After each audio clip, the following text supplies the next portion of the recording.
Working for money is resistance, not action from a path of more resistance. If the emphasis is on the energy work, the alignment work, and then the inspired action, then that's a whole different thing than working for money. What we're talking about is this movement from the vortex where it's unseen into the bank account where it is seen. In other words, this transfer from vibration into material. And we want you to understand there is an infinite array of ways that you are not even considering, that you couldn't even possibly consider. In other words, at best, you can make a bulky general list, but when you get tuned into this and the ideas start flowing, the flow of energy and the flow of economics, the flow of prosperity, unlimited resources. Look even at your economics of today and think about how robust it is in comparison with 100 years ago.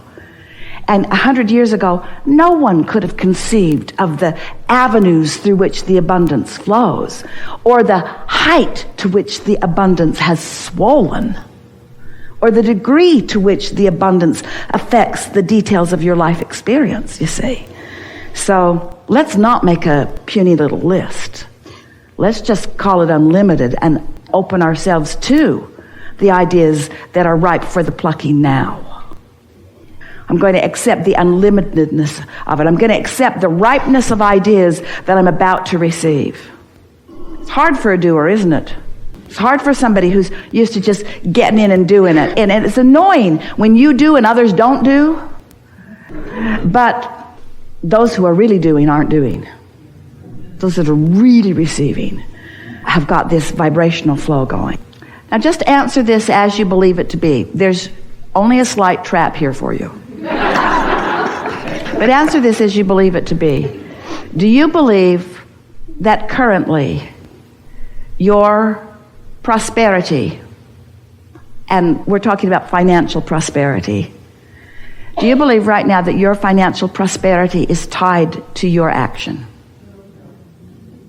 Because most of you would say, well, this is how I earn my living. I exchange this action for this income. And so let us lay the trap a little tighter for you. If you stopped doing today what you've been doing, would your money flow tomorrow the way it's been flowing? If you didn't go to work tomorrow, would your money flow? And if you didn't go to work tomorrow, for those of you who, if you don't go to work tomorrow and don't do what you usually do, and your money doesn't flow, then what? Then what? In other words, does your money feel dependent on your action? Yes. So, thank you for being honest. Well, for most, that's normal in your economy of today, isn't it? That you have trained yourself or been hired to do something in exchange, or you've positioned yourself to do something in exchange. Economics is about that, isn't it? It's about providing service for one another. Aren't your economics all about your interaction with each other? Here's another question for you. If there was no one else on the planet, would your business or means of making money be necessary? If there were no one else to participate with you in any way, goods or services, would there be any reason for you to provide them? Can you step back far enough to acknowledge that your interaction with one another is what the basis of the economics is all about?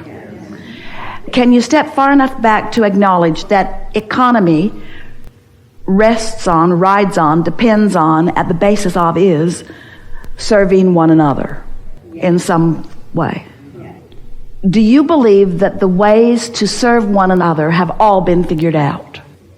Do you believe that there are desires in the ethers, on the minds, the lips, the hopes and dreams of the masses that are still to be discovered? Do you believe that you have the ability to position yourself as you choose to be the beneficiary of the satisfaction of serving others? We tricked you, didn't we? Because what we want you to embrace first is that your economics and how they flow to you are about the energy that you are flowing outward to others. In other words, it's what you're offering, what you're receiving and what you're offering are the same. They are vibrationally equivalent. And if you can think in terms of the service that you're offering, now we offer that word carefully because you misunderstand it every time someone uses the word. But in this conversation that we're having, where we've agreed that economics is all about serving one another, in other words, it's what it all is, then as you acknowledge that your contribution, what you are offering to this mix, is of value to others, once you go there, now your understanding of economics is in a whole new place that can serve you in a whole new way. So now we'll ask you, are you there yet? Do you acknowledge that it is your service to others? So now, in what ways do you serve others? You serve others by getting energy flowing. You serve others by tapping into the stream of infinite intelligence. You serve others by tuning in, tapping in to the frequency, this high power frequency. You serve others by understanding the path of least resistance. You serve others by tapping in, not just to infinite intelligence, but to infinite prosperity, to infinite abundance of energy, to infinite ideas. If you're serving others, then isn't it the idea that really is at the basis of most service, you see? When you loosen up these cobwebs and you start acknowledging that you could be in the right place at the right time, in more conversations, in more opportunities to uplift, if you would put your attention upon the energy that you're receiving, which then you will be flowing. But here's the most interesting thing about economics. We already said it to you, but we're going to say it to you again. You don't get it until you give it, because it is the asking for it that summons it. So when you get into an attitude of service, which is asking for it on the behalf of others, now you open a really big portal, a really big vortex of abundance, you see. And that's really the place that you want to start with all of this. In what ways can I be of value to others? Now let's start generally. Are you of more value to others when you are ornery or happy? Well, that's not a difficult thing to understand, and yet it's usually not a question that you ask in relationship to economics, is it?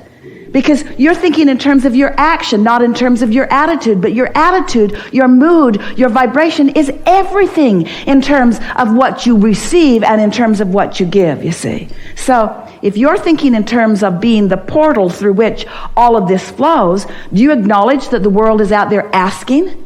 Do you acknowledge that their life experiences are what are causing them to identify what the next economic booms will be? Do you know that there are economic booms in the vortex right now that haven't even been discovered by those who will feel the inspiration to provide the response to the boom that is being asked for? So, does it overwhelm you to think about being the creative genius that is inspired to that? We're not asking all of you to be the next Bill Gates, but why not?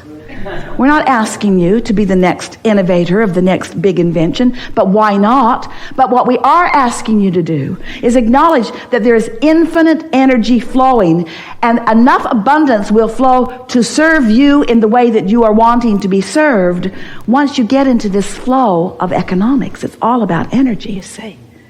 As much money is coming to you, we're saying money, financial abundance is coming to you as you are asking for and allowing. But what's interesting, you're motivating yourself to the asking rather than inspiring yourself to the asking. So it's not a clear, open thing that's going on, because in the worrying about what you're going to do with it or where it's going to come from, you block the flow of it. So if you could just concentrate on the fact that the flow exists and on the fact that there is a path of least resistance that is available to you right here and now. If you could just acknowledge that you have the ability to get on this path and you have the ability to receive the flow, instead of worrying about where it's going to be, when it's going to be, who's going to bring it, where it's going to come from, how long it's going to last, how big it's going to be. When you ask those questions that make you wobble, then you don't do either one of those two things. You don't hook up to the energy and you don't flow it towards something that is meaningful to you. That was a big economic discussion, but how does it translate into something that you do something about? It doesn't translate into how you do something about it. It translates into how you feel about money. You got to feel like there's plenty of it out there and there's a lot of it earmarked for you. You got to feel that way because it is that way. And then you got to figure out how to figure out Got to figure out how you got to figure out. You got to feel your way to it. And it's on the path of least resistance. It's not on the path of hardship. It's not on the path of struggle. It's not on the path of determination or effort. It's not on the path of motivation. It's on the path of inspiration. You got to tune into the path, you see, to the path of inspiration. So we have some questions for you. We asked you some earlier. You were quiet about it. We want you to be more bold in your response now. Do you believe in infinite intelligence? Yes. And do you believe in infinite abundance? Yes. And do you believe that you've carved out a path of abundance for yourself? Yes. Do you understand that your vortex holds that path? Yes. Do you believe that the path will be inspired to you? Yes. Do you think you'll get there with worry? No. How are you going to get there? How are you going to find the trail? How are you going to find that path? You're going to worry your way to it? You're going to struggle your way to it? What do you want to do? What do you like to do? Do you believe that you can serve doing something that's fun to do? Do you believe that you can find satisfaction in what you do? Do you believe that you know what some of those things are? Do you believe that they're queued up and in your vortex already?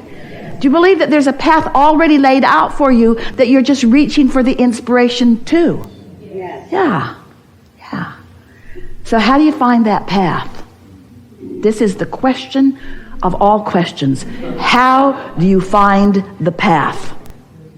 Think about it. Do do do do do do do do do do do. How do you find the path? You don't find the path finds you. It's an inspired path. It's not a motivated path. The path will find you. But you got to stay in that general place. You got to be in that place. You've got to highlight within you what matters to you. I like freedom, and I like fun, and I like inspiration. I like great ideas, and I like being of value. And I like sniffing out the trail, and I like following the trail, and I like where the trail leads. The path will find you. You've just got to do the wobble-free work, you see. The path will find you. But you got to put yourself in the place of receiving the inheritance. Sometimes the inheritance comes in the form of money deposited right to your account. And you all think, yeah, that's the method I choose.